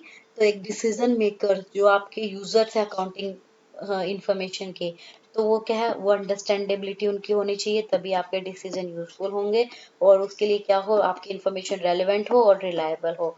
तो रेलेवेंट होने के लिए क्या क्या होने चाहिए, एक तो आप उसे टाइम पे प्रोवाइड करो, एक जिसके अंदर वैल्यू होनी चाहिए और फीडबैक वैल्यू भी होनी चाहिए। और वहीं रिलायबिलिटी की अगर हम बात करें तो उसमें क्या हो कि रिलायबिलिटी के लिए वो वेरीफेबल होनी चाहिए, कि आप उसे वेरीफाई कर सको, चेक कर सको, न्यूट्रलिटी हो और फेथफुल हो, और साथ ही साथ आप उसे कंपैरिजन कर सको, कंपेयर कर सको। ठीक है, नेक्स्ट देखिए, डेपिक्ट, एक सेकेंड प्लीज। या हमने इसके ऑब्जेक्टिव देखे अभी अभी अकाउंटिंग इन्फॉर्मेशन के, कि क्या ऑब्जेक्टिव होंगे, कि आप जो है रिकॉर्ड मेंटेन कर सको, प्रॉफिट एंड लॉस को कैलकुलेट कर सको। ठीक है, उसके बाद में आप क्या कर सको, फाइनेंशियल पोजीशन को डेपिक्ट कर सको। डेपिक्ट का मतलब क्या हुआ, फाइनेंशियल पोजीशन का पता लगा सको। अब फाइनेंशियल पोजीशन क्या होती है तो मैं आपको बता दूं, जब भी फाइनेंशियल पोजीशन की बात करते हैं तो वहां पर हम क्या करते हैं, बैलेंस शीट बनाते हैं। एक एक बिजनेस की बैलेंस शीट जो है वो बनाई जाती है, किस लिए? क्योंकि बैलेंस शीट आपको जो है क्या बताती है, आपके ऑर्गेनाइजेशन की एसेट्स लायबिलिटीज जो है इन सब के बारे में आपको बताती है। और इसी से आपको पता चलता है कि आपका बिजनेस जो है वो कहाँ पर स्टैंड कर रहा है। उसके पास अगर एसेट्स ज्यादा है लायबिलिटी के कंपैरिजन में, तो इसका मतलब आपकी जो बिजनेस है उसकी गुड फाइनेंशियल पोजीशन है, अदरवाइज उसकी जो है फाइनेंशियल पोजीशन खतरे में है। ओके, तो यहाँ पर फाइनेंशियल पोजीशन का पता लगाने के लिए भी जो है हम अकाउंटिंग करते हैं। और क्या करते हैं, हम अकाउंटिंग करते हैं ताकि हम उसकी इंफॉर्मेशन जो है अलग अलग यूजर्स तक पहुंचा सके, उसकी बैलेंस शीट के बारे में, उसके प्रॉफिट एंड लॉस के बारे में। और आपको मैंने बताया था यूजर्स जो है वो आपके अलग अलग एक्सटर्नल यूजर्स भी हो सकते हैं, इंटरनल यूजर्स भी हो सकते हैं, और दोनों ही आप जो है इंटरेस्टेड होते हैं इंफॉर्मेशन को गेट करने के लिए। अब इंटरेस्टेड क्यों होते हैं, क्योंकि सबके अपने अपने पर्पस होते हैं। तो देखिए क्या पर्पस होते हैं मैं आपको बता दूं। देखिए अगर हम एक्सटर्नल यूजर्स की बात करें तो एक्सटर्नल यूजर्स जो होते हैं वो इंटरेस्टेड होते हैं किस किस चीज में। जो इन्वेस्टमेंट, अगर हम इन्वेस्टर या पोटेंशियल इन्वेस्टर की बात करेंगे तो वो आपके अकाउंटिंग इन्फॉर्मेशन जानना चाहते हैं। क्यों? क्योंकि उनको इन्फॉर्मेशन चाहिए रिस्क एंड रिटर्न के बारे में, कि जिस चीज पे वो इन्वेस्टमेंट कर रहे हैं उसके ऊपर कितना रिस्क है और उसके बदले में उनको कितना रिटर्न्स मिल सकता है। यूनियन एंड एम्प्लॉय ग्रुप है वो, उनको अकाउंटिंग इन्फॉर्मेशन क्यों चाहिए? क्योंकि वो स्टेबिलिटी जानना चाहते हैं, आपके ऑर्गेनाइजेशन की प्रॉफिटेबिलिटी जानना चाहते हैं, और जो वेल्थ है उसको किस तरह से डिस्ट्रीब्यूट करते हैं ऑर्गेनाइजेशन के अंदर वो भी वो जानना चाहते हैं। इसके लिए वो अकाउंटिंग इन्फॉर्मेशन की इंफॉर्मेशन चाहते हैं। The lander and financial institution की बात करते हैं तो लैंडर एंड फाइनेंशियल जो इंस्टीट्यूशन है वो क्यों चाहते हैं अकाउंटिंग इन्फॉर्मेशन गेट करना? तो देखो जो इन्फॉर्मेशन जो होगी अकाउंटिंग इन्फॉर्मेशन, लैंडर कौन होते हैं? जो आपके कहीं ना कहीं आपको जो है लैंड दे करेंगे, आपको लोन प्रोवाइड करेंगे आपके ऑर्गेनाइजेशन को, या फाइनेंशियल इंस्टीट्यूशन भी आपको लोन देंगे। तो अगर कोई बंदा लोन देना चाहता है उससे पहले वो क्या जानेगा? वो यही देखेगा ना कि इस ऑर्गेनाइजेशन की, इस कंपनी की क्रेडिट वर्थिनेस कितनी है, कि वो कितने जल्दी जो है अपना लोन चुकता कर देंगे, या उनकी कितनी एबिलिटी है लोन और इंटरेस्ट देने की। तो ये इन्फॉर्मेशन वो जानना चाहते हैं, इसके लिए वो जो है इन्फॉर्मेशन लेना चाहते हैं। और सप्लायर एंड क्रेडिटर वो क्यों चाहते हैं अकाउंटिंग इन्फॉर्मेशन? उनको क्या फायदा होता है, या वो किस चीज की नॉलेज जानना चाहते हैं? तो क्रेडिटर्स कौन होते हैं? आपके क्रेडिटर्स कौन है? आपके लेनदार है।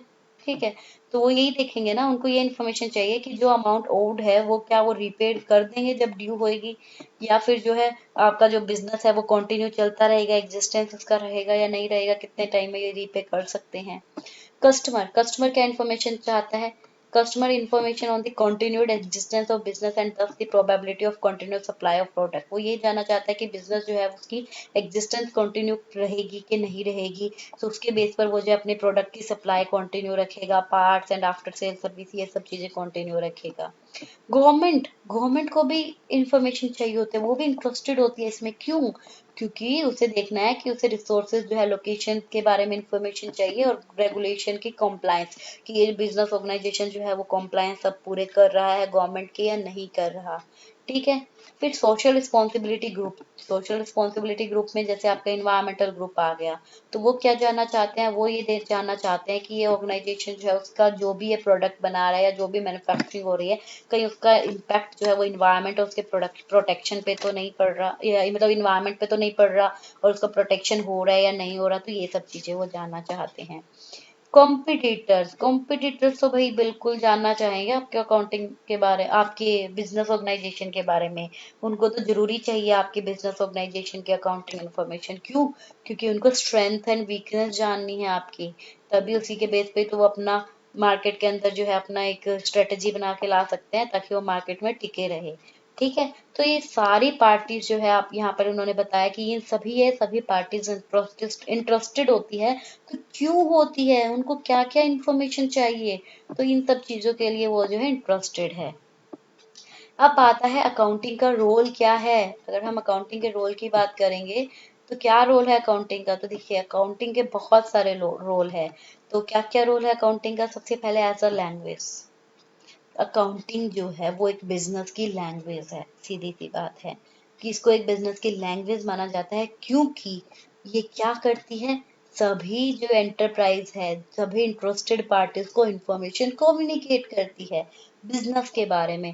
तो इसलिए ये बिजनेस की लैंग्वेज है। और अकाउंटिंग जो है एक हिस्टोरिकल रिकॉर्ड के रूप में काम करती है, क्योंकि इसके अंदर हम सारी फाइनेंशियल ट्रांजैक्शन का क्रोनोलॉजिकल रिकॉर्ड रखते हैं, कि इन फ्यूचर अगर हमें कुछ भी देखना है, कुछ भी करना है, तो आप अपने बुक्स में चेक कर सकते हो, और एक्चुअल अमाउंट पे हम उसे रिकॉर्ड करते हैं तो आप उसके बेस पर उसे चेक कर सकते हो। नेक्स्ट, जो अकाउंटिंग है वो एक करंट इकोनॉमिक रियलिटी के रूप में है। करंट इकोनॉमिक रियलिटी मतलब इसको हम जो है एक मीन्स के रूप में देखते हैं जो कि डिटरमाइन करता है एक एंटिटी की ट्रू इनकम क्या है।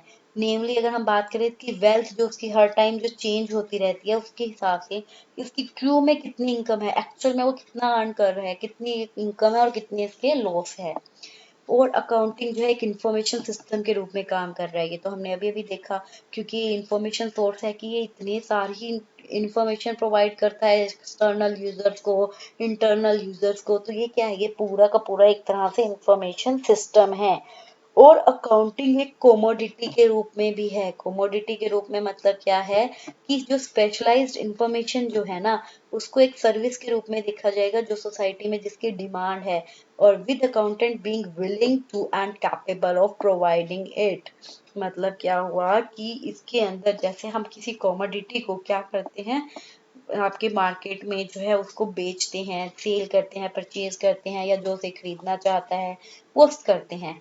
तो ये भी एक तरह से सर्विस है कि जिसकी जो सोसाइटी में जिसकी बहुत ज्यादा डिमांड है, और हर अकाउंटेंट जो है वो क्या है उसको चाहता भी है देना और कैपेबल भी है कि वो उस डिमांड को पूरा कर सके।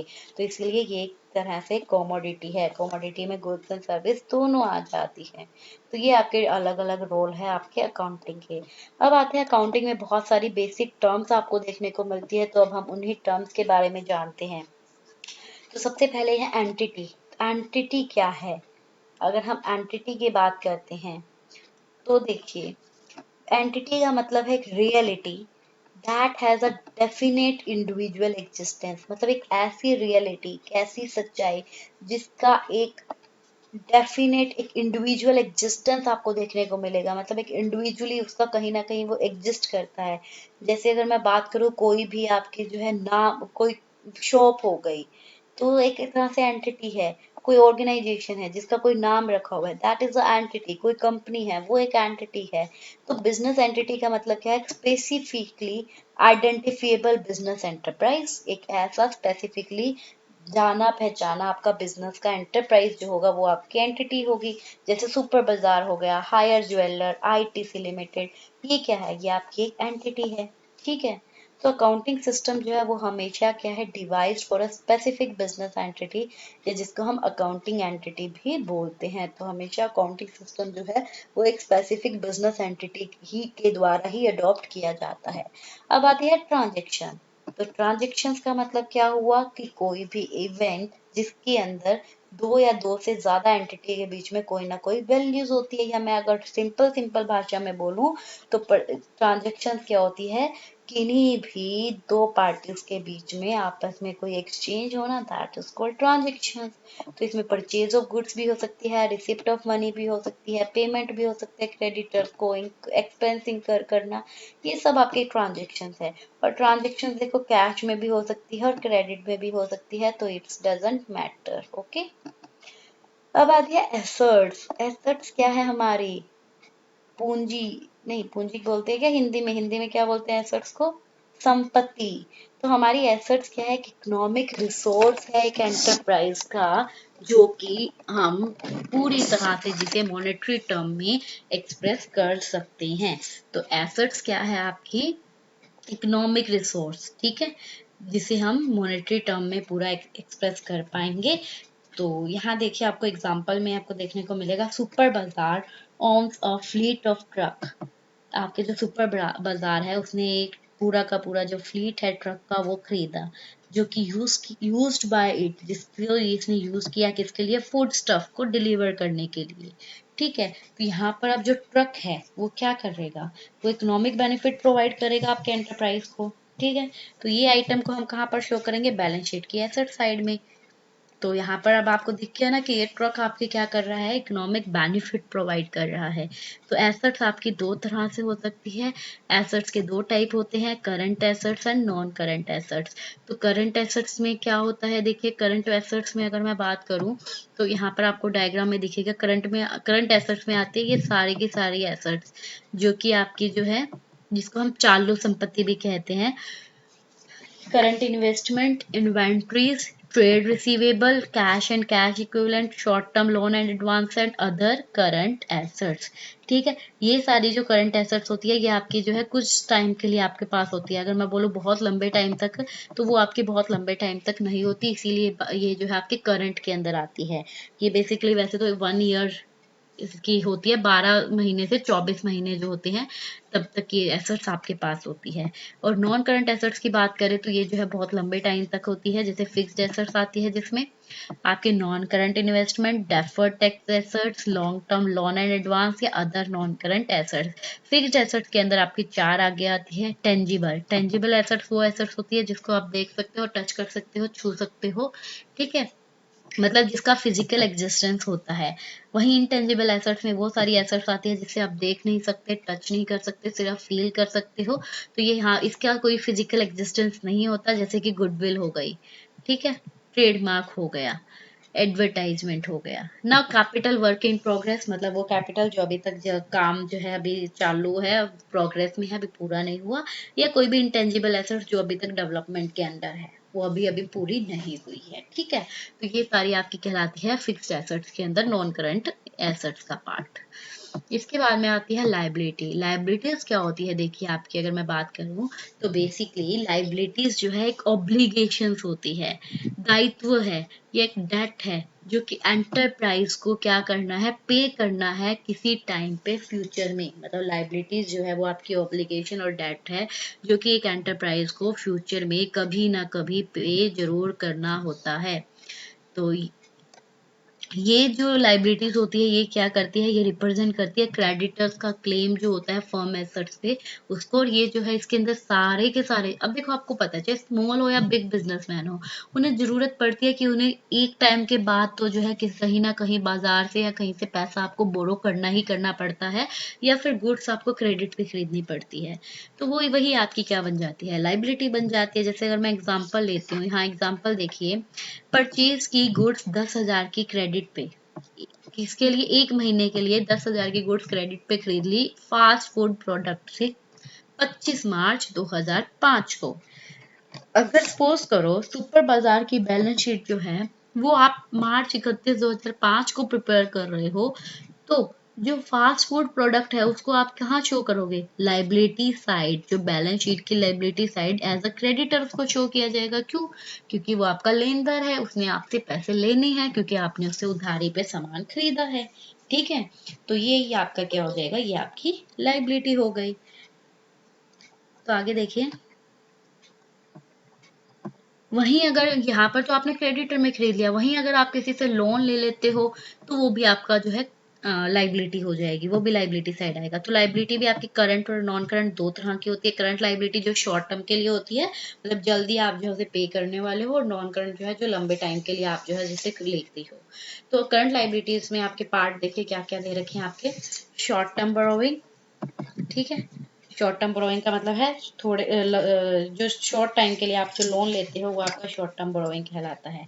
उसके बाद में ट्रेड पेबल्स, ट्रेड पेबल्स में आपके क्या आएंगे, इसके अंदर आपके बिल्स पेबल आते हैं। बेसिकली ट्रेड पेबल्स में अगर मैं बात करती हूँ तो इसमें बिल्स पेबल आएंगे आपके।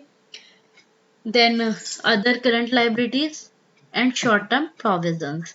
और वही नॉन करंट लाइबिलिटीज जो कि लंबे टाइम के लिए होती है, इसमें लॉन्ग टर्म बोरोइंग होगी आपकी, deferred tax liability, other long term liability and long term provisions. ये आपका लाइबिलिटीज का पार्ट है।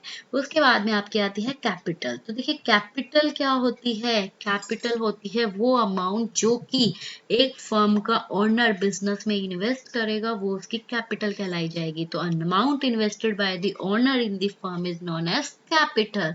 तो कैपिटल जो है ये कैश की फॉर्म में भी हो सकती है, एसेट्स की फॉर्म में भी हो सकती है, ठीक है, बिजनेस ऑर्गेनाइजेशन में। और हमेशा याद रखेंगे, देखो अकाउंट्स के अंदर अगर हम बात करें तो आपका जो ओनर होगा ना, आपका ओनर और आपका बिजनेस, ये दोनों बिल्कुल सेपरेट समझे जाते हैं, दोनों अलग अलग है।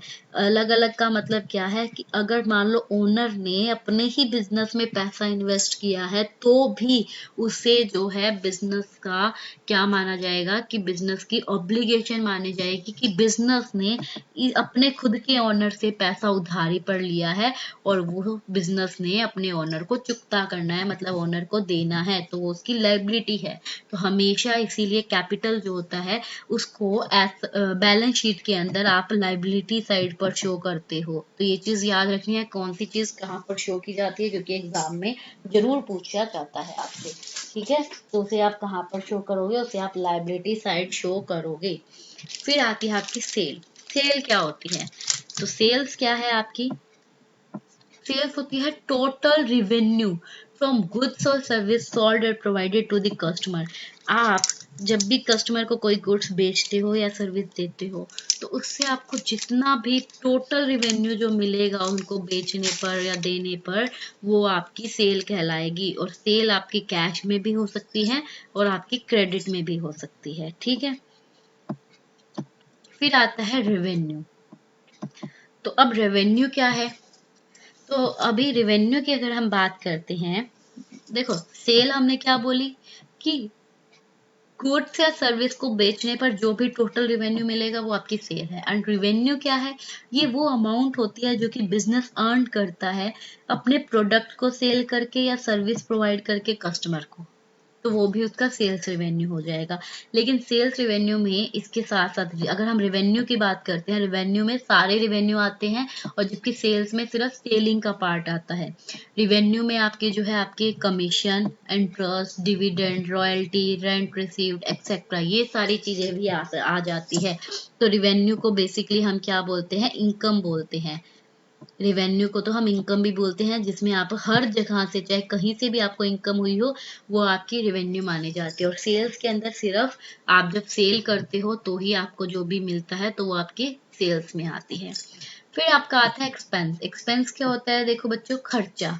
तो जो भी एक बिजनेसमैन ने खर्च कॉस्ट इंकर्ड की है जब भी रेवेन्यू अर्न करने पर, फिर वो चाहे कॉस्ट कहीं भी लगी हो, वो सारा आपका एक्सपेंस में आता है। तो बेसिकली एक्सपेंस आपके क्या क्या हो सकते हैं? डेप्रिसिएशन हो गया, डेप्रिसिएशन हमेशा एसेट्स पे लगता है, वो भी टेंजिबल एसेट्स पे लगता है।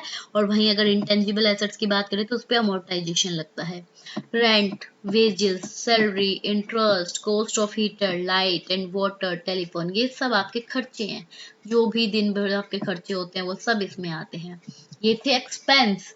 अब बात आती है एक्सपेंडिचर। समझ रहे हो? एक्सपेंस। और अब आती है एक्सपेंडिचर। तो एक्सपेंडिचर क्या है? स्पेंडिंग मनी और incurring a liability for some benefit, service और property received is called expenditure. देखो, एक्सपेंस में हमने क्या बोला कि रेवेन्यू को अर्न करने के लिए जो भी बिजनेस के द्वारा कॉस्ट लगती है वो आपकी एक्सपेंस हो गई। एक्सपेंडिचर मतलब आप पैसा अब स्पेंड कर रहे हो, ये कोई लाइबिलिटी इंकर कर रहे हो कि किसी ना किसी बेनिफिट्स के लिए, या कोई सर्विस या प्रॉपर्टी आप खरीद रहे हो तब आप वो चीज कर रहे हो, तो वो आपका एक्सपेंडिचर कहलाता है। जैसे आपने गुड्स परचेज कर ली, मशीनरी परचेज कर ली, फर्नीचर परचेज कर लिया, किस लिए कर किया है? आपने मशीनरी परचेज की किस लिए की होगी? फ्यूचर में बेनिफिट्स के लिए। तो वो आपका एक्सपेंडिचर है। जबकि एक्सपेंस में आपको कोई बेनिफिट के लिए नहीं होता, वो आपका खर्चा जो डे टू डे लगना है वो लगेगा। ओके। यहाँ देखिए, इन्होंने यहाँ पर आपको यहाँ पर डिफरेंशिएट भी किया है। If the benefit of expenditure is exhausted within a year, it is treated as an expense. ध्यान से सुनिए, यहाँ से ये इंपॉर्टेंट पॉइंट बनता है। अगर आपके एक्सपेंडिचर का बेनिफिट एक साल में खत्म हो जाता है तो उसे हम एक्सपेंस बोलेंगे। इवन हम उसे रेवेन्यू एक्सपेंडिचर भी कह सकते हैं। वहीं अगर उसका बेनिफिट जो है एक साल से ज्यादा रहता है तो वो फिर आपकी एसेट्स बन जाती है, जिसको हम कैपिटल एक्सपेंडिचर बोलते हैं। जैसे आपका मशीनरी परचेज करना, फर्नीचर करना। ओके। तो ये आपका एक्सपेंडिचर और एक्सपेंस में डिफरेंस भी दिया उसने, और रेवेन्यू और कैपिटल एक्सपेंडिचर भी बता दिया। अब आती है प्रॉफिट और गेन में भी फर्क है भाई। क्या है प्रॉफिट? क्या है? जो excess of revenue of a period over its related expense during an accounting year is profit। देखो, एक साल में जो एक अकाउंटिंग पीरियड है उसमें जितना आपने रेवेन्यू कमाया, उसमें से उसके रिगार्डिंग जितने भी आपके खर्चे थे, अगर आप उसने उसको माइनस कर दिया तो जो बचेगा वो आपका क्या है? प्रॉफिट। और प्रॉफिट इंक्रीज होगा। प्रॉफिट क्या करेगा? ओनर की इन्वेस्टमेंट इंक्रीज करेगा। ठीक है। तो प्रॉफिट तो उसने क्या बोल दिया? रेवेन्यू में से आप उसके जितने रिलेटेड खर्चे को घटा दोगे तो आपका क्या आ जाएगा? प्रॉफिट आ जाएगा भाई। गेन क्या है अब? तो गेन होता है एक ऐसा प्रॉफिट जो कि अराइज होता है किसी इवेंट या ट्रांजेक्शन से, जो कि इंसिडेंटल होती है, मतलब रोज रोज नहीं होती, एक ऐसे अचानक से हो गई, या बहुत बहुत टाइम में होती है, 2 4 4 5 5 साल बाद होती है, 10 10 साल बाद होती है, तब जो आपको होती है वो गेन कहलाता है। और अगर रेगुलर में होती है तो वो प्रॉफिट होता है।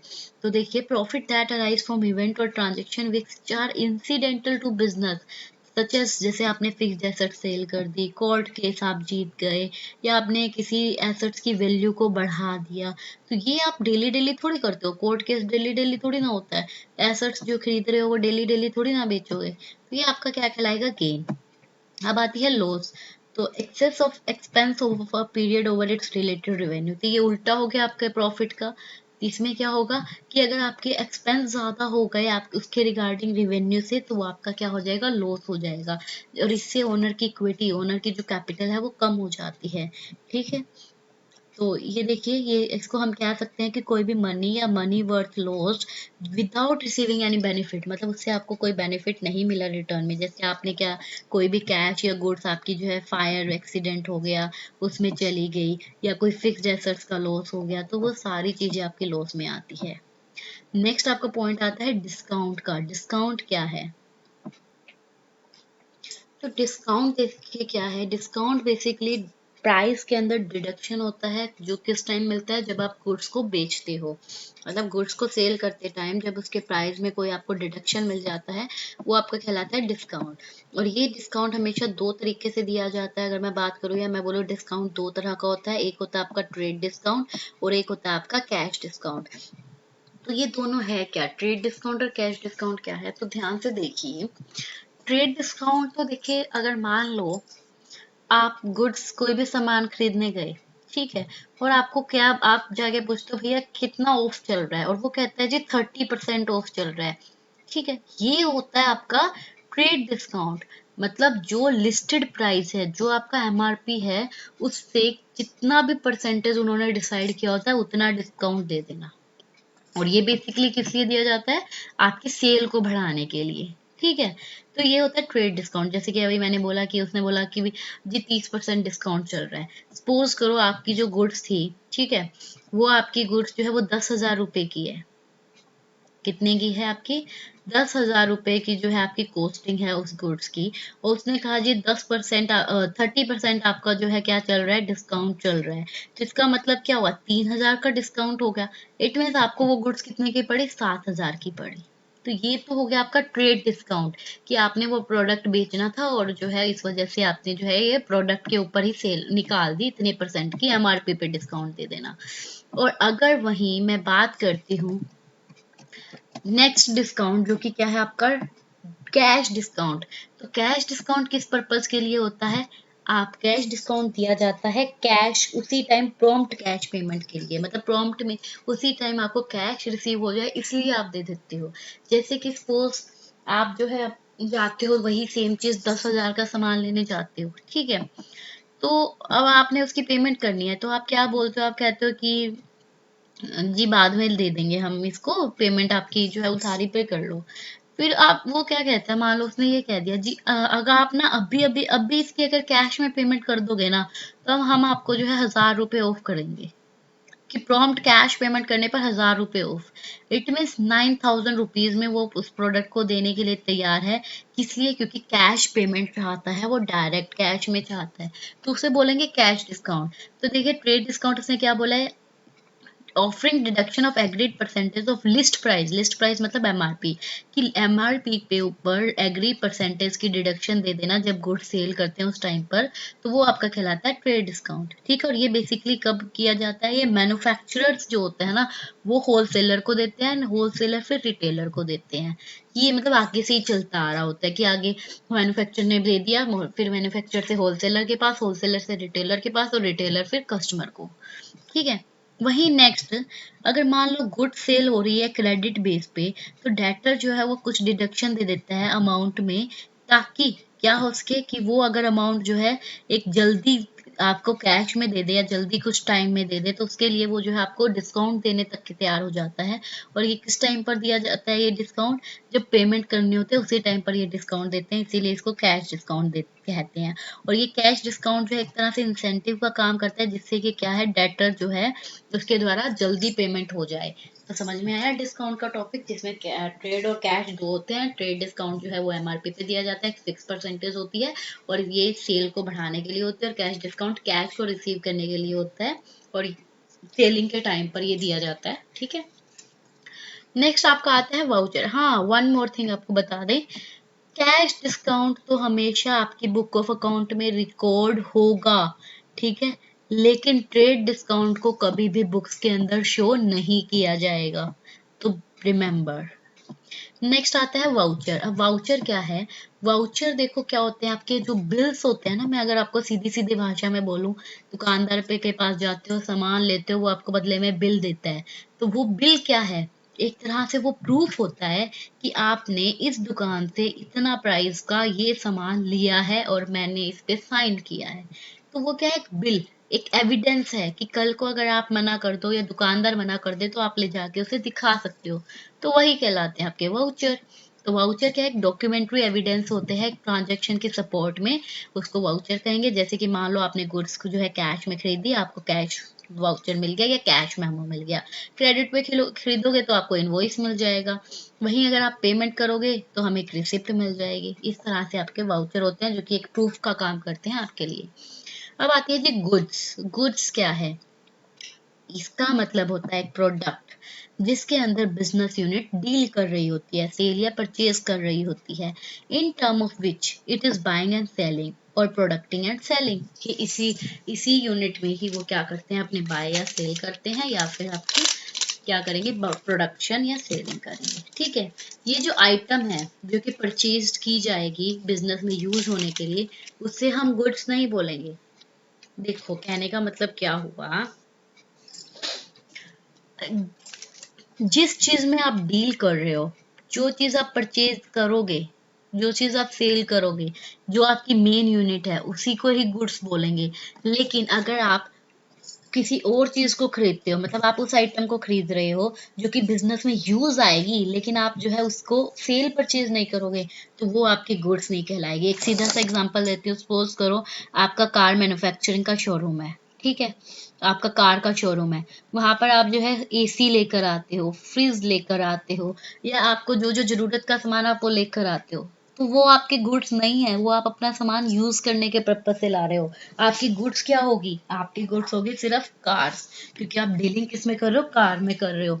वहीं इसने एग्जांपल दिया है, फर्नीचर डीलर है, अगर वो चेयर या टेबल खरीदेगा तो वो तो उसकी गुड्स होगी, लेकिन वहीं फर्नीचर जो है, वही फर्नीचर अगर हम दूसरे पर्सन की, किसी दूसरे दुकानदार की बात करेंगे, उसके लिए वो सिर्फ एसेट होगी। क्यों? क्योंकि वो डील किसी और प्रोडक्ट की कर रहा है, ठीक है। तो यही आपकी कहलाती है गुड्स।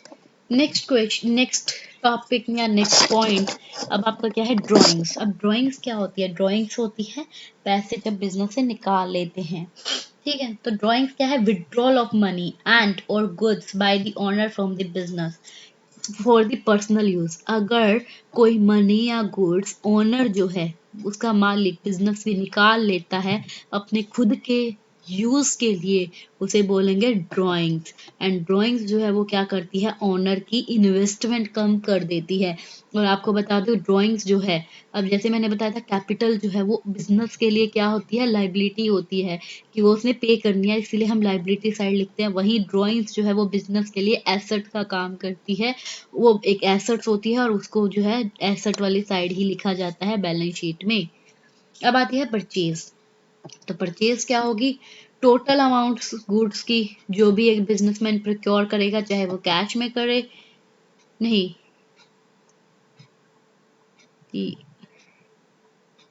यस, तो परचेज क्या होगी? वो टोटल अमाउंट गुड्स की जो कि बिजनेसमैन क्या करेगा? प्रोक्योर करेगा, क्रेडिट पे या कैश पे, या यूज के लिए या सेल के लिए, किसी भी पर्पज के लिए करे, वो उसकी परचेज ही कहलाएगी, ठीक है।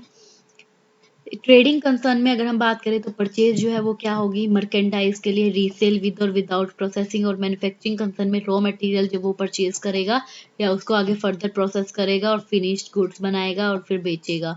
तो परचेज कैश में भी हो सकती है, क्रेडिट में भी हो सकती है, ठीक है। अब आता है आपका स्टॉक। तो स्टॉक जिसको हम इन्वेंट्री भी कहते हैं, ये क्या होती है? ये मेजर है किसी चीज का hand goods, spares and other items का बिजनेस में। तो stock is a measures of something on hand goods, spares and other item in a business. चाहे जो भी आपके इन्वेंट्री जो भी आपके बिजनेस में पड़ी है तो आपकी स्टॉक होगी और उसको हम स्टॉक इन हैंड कहेंगे। अगर हम ट्रेडिंग कंसर्न की बात करते हैं, ट्रेडिंग एंटरप्राइज की बात करते हैं, तो उसके अंदर जो स्टॉक इन हैंड होगा वो क्या होगी, वो गुड्स की अमाउंट होगी जो कि अनसोल्ड पड़ी है। अकाउंटिंग पीरियड खत्म होने के एंड में जो अभी तक नहीं बिकी वो आपकी क्या कहलाएगी, स्टॉक इन हैंड कहलाएगा। ठीक है, और उसी को हम क्लोजिंग स्टॉक भी कह देते हैं। वही मैन्युफैक्चरिंग कंपनी के अंदर क्लोजिंग स्टॉक के अंदर आपका raw material, semi finish good, finish goods, ये सब आएगा। तो जो भी आपके क्लोजिंग डेट तक होगा वो सारा आपका स्टॉक कहलाएगा। नेक्स्ट होता है डेटर। डेटर को हम हिंदी में क्या कहते हैं, देनदार। क्या कहेंगे, देनदार। तो डेटर वो पर्सन होगा या वो एंटिटी होगी जो कि क्या करेंगे, who owes to an enterprise, जो कि एक एंटरप्राइज को देंगे एक अमाउंट, बाय गुड्स और सर्विस खरीदने के लिए क्रेडिट पे, उधारी पर। जो एंटरप्राइज या जो पर्सन या जो एंटिटी एक एंटरप्राइज को कुछ भी देंगे गुड्स और सर्विसेज खरीदने के लिए, उसको कहेंगे डेटर। ओके, और इसी को डेटर को हम कहाँ लिखते हैं, बैलेंस शीट की एसेट साइड में लिखते हैं। क्रेडिटर्स क्या होते हैं, लेनदार। तो ये वो पर्सन होते हैं या entities who have to be paid by an enterprise. देखो, डेटर्स तो क्या हो गए आपके, देनदार, मतलब जिन्होंने आपके बिजनेस को कुछ देना है, आपके बिजनेस को कुछ देना है, समझ रहे हो, मतलब इन्होंने आपसे उधारी पर कुछ लिया था और वो आपको लौटाएंगे, तो वो आपके हैं देनदार। तो डेटर्स में तो हमने पढ़ा कि ये वो एंटिटी है जो कि ओव करेगी एक एंटरप्राइज को एक अमाउंट गुड्स एंड सर्विस खरीदने के लिए ऑन क्रेडिट। मतलब ये तो आपकी क्रेडिट पे कोई गुड्स एंड सर्विस खरीद लेती है और उसके बदले में उनको उसने एंटरप्राइज को पैसे अभी देने हैं, तो ये इसने अभी तक दिए नहीं, तो ये है आपकी देनदार, डेटर्स है। और क्रेडिटर्स कौन होते हैं, जिसको एंटरप्राइज ने, बिजनेसमैन ने जिनको पैसे देने हैं, इनसे इन्होंने उधारी पर लिया था कोई भी गुड्स या सर्विसेज और उसको अभी तक पैसे दिए नहीं, उनको अभी देने हैं, तो वो आपके क्या हो जाएंगे, क्रेडिटर। और इनको एसेट साइड में क्रेडिट मतलब लाइबिलिटी वाली साइड जो है शो किया जाता है। ये था आपका ये चैप्टर और यहाँ पर आपका ये चैप्टर कंप्लीट होता है, जिसमें आज हमने जो है बेसिकली अकाउंटिंग के नेचर, रोल, उसके क्वालिटेटिव एट्रीब्यूट्स जो है और आपके वेरियस जो पार्टीज इसमें इंटरेस्टेड है, ठीक है, और वेरियस टर्म्स जो छोटी छोटी टर्म्स आती है उन सब के बारे में देखा। इसमें से अब जैसे बहुत सारे क्वेश्चन आपके बनते हैं, एक्सपेंस एक्सपेंडिचर में डिफरेंस हो क्या, प्रॉफिट गेन्स और में डिफरेंस है, तो और भी बहुत सारे जो छोटे छोटे क्वेश्चन यहाँ से बहुत बन सकते हैं अगर आप ध्यान से देखेंगे।